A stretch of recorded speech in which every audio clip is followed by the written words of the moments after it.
Pronoun.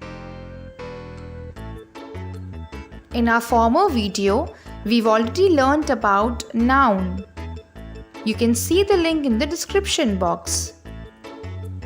Since we know, nouns are simply naming words, the words that represent a person, place, animal or thing. Now we will know about pronoun. What is a pronoun and how do we use it? Pronoun is simply a word which we use in place of a noun or noun phrase. We can also say it as pronoun is a word which we use instead of a noun. For example, he, she, his, her, they, their, you, me, I, your, my, them, and many more. These all words are pronoun. Now let's understand this better with the help of few examples. Rima is wearing a beautiful dress. Here Rima is a noun as it's the name of a girl. Now we will use a pronoun in place of a noun Rima. We say it as she is wearing a beautiful dress.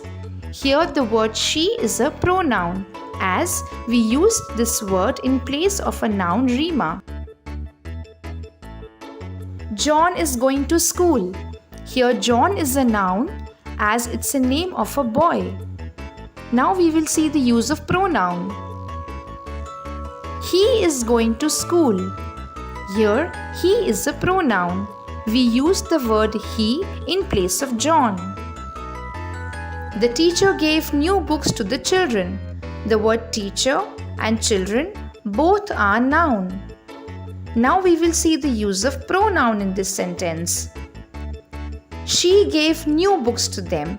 We use the word she in place of the word teacher and them in place of the word children. So she and them both are pronoun. The soup is delicious. Here the word soup is a noun as it's a name of a dish. It is delicious. We use the word it in place of the word soup. It is a pronoun. So we learned different usage of pronoun, and all these words can be used in different kind of sentences. Pronoun makes our writing and speech flow much more smooth.